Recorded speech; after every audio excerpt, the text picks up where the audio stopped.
America's shopping streets are going dark.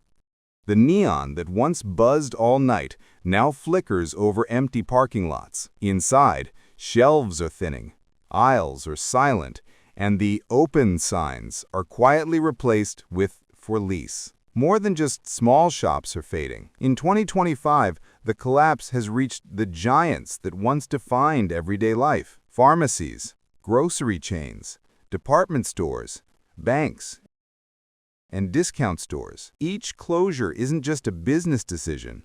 It's another hole punched straight through the middle of American daily life. The so-called retail apocalypse isn't somewhere in the future. It's already here, hiding behind locked glass doors and liquidation banners. Before we go deeper, take a moment to support independent reporting.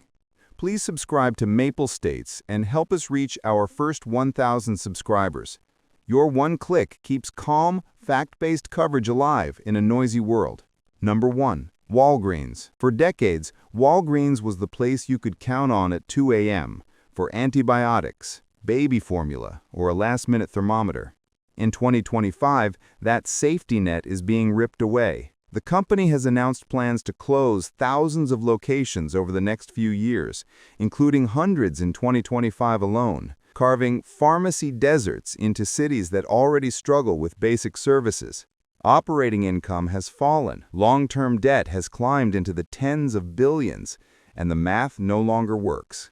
In low-income neighborhoods, the impact is immediate. No nearby vaccines, no quick prescriptions, no simple over-the-counter medicine. When the country's second-largest pharmacy chain can't stay open in a nation that spends trillions on healthcare, it's more than a business problem. It's a warning that even essential services are no longer guaranteed. Number 2. 7-Eleven. For years, the glow of a 7-Eleven sign meant something comforting. Coffee at dawn, a Slurpee at midnight, gas before a long drive. In 2025, hundreds of those signs are going dark. Franchise owners report that stores which once made steady daily sales now struggle to reach half of their old numbers. Inflation has pushed up the cost of snacks, fuel, and wages, at the same time that crime and shoplifting have eaten into razor-thin margins. Many owners say that after paying rent, utilities, and corporate fees, there is almost nothing left. And when a 7-Eleven disappears from a rural highway or a working-class neighborhood, it's not just candy and soda that vanish. It's the last 24-hour gas pump for miles, the quick groceries, the emergency supplies in a storm. The convenience store is no longer convenient to operate, and its disappearance exposes just how fragile daily life has become. Number 3. Walmart. When Walmart closes a store, an entire town feels the shock. In 2025, the world's largest retailer has quietly shut locations across multiple states, citing theft, weak sales, and rising costs. On paper, Walmart still generates hundreds of billions in annual revenue, but profit margins in brick-and-mortar retail are thinner than ever, and organized theft alone is costing the company billions each year. In many communities, Walmart is the only full-service grocery option for miles. When it leaves, food deserts form overnight. Number 4. Macy's. Macy's used to be more than a store.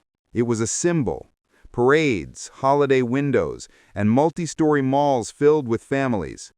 But in 2025, Macy's is accelerating a retreat that has been underway for over a decade. Dozens more stores are slated to close, adding to the hundreds already gone. Mall traffic has never recovered to pre-2019 levels, and online competition has eroded department store margins beyond repair. Revenue keeps sliding, while long-term debt sits in the billions. Inside many remaining locations, the story is visible.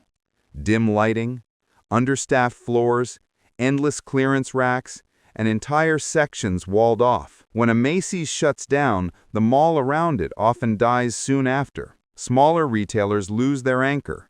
Foot traffic collapses, and another once busy commercial hub turns into a hollow shell. The fall of Macy's isn't just about fashion. It's the slow funeral of the middle-class lifestyle it represented. Number 5. Kroger. If clothing and electronics chains can fail, many people shrug. But when full-sized grocery stores begin disappearing, anxiety turns into fear. Kroger, the largest traditional supermarket chain in the United States, has announced plans to close underperforming locations as it struggles with higher food costs, rising wages, and persistent theft. Grocery margins have always been thin.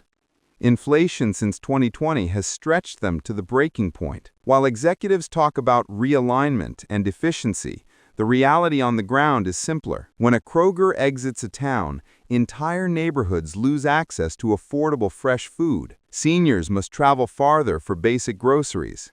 Families turn to expensive convenience stores, and nutrition becomes a luxury. Even large mergers and new technology can't solve the core problem. Millions of customers simply don't have enough income to keep traditional full-service supermarkets profitable. Number 6. Party store. Nothing captures the mood of 2025 quite like the death of a party store. Party store, once the go-to destination for birthdays, graduations, and holidays, has gone through multiple bankruptcy filings and waves of store closures. At its peak, it filled strip malls with bright colors and helium balloons. Now many of those locations sit empty, windows papered over, fixtures sold off. The reasons are brutally simple. Online platforms sell cheaper decorations. Helium costs have surged. Imports are more expensive, and foot traffic has collapsed. But the symbolism goes deeper. When people stop buying streamers and balloons, it's rarely because they no longer like to celebrate. It's because they can't justify the cost. The collapse of a party supply chain is a quiet admission that joy itself has become too expensive for many families. Number 7. Goodwill and the thrift sector. Perhaps the most unsettling sign of all is that even second-hand stores are closing. Goodwill and similar nonprofits have announced targeted shutdowns across several states as donations fall and operating costs rise.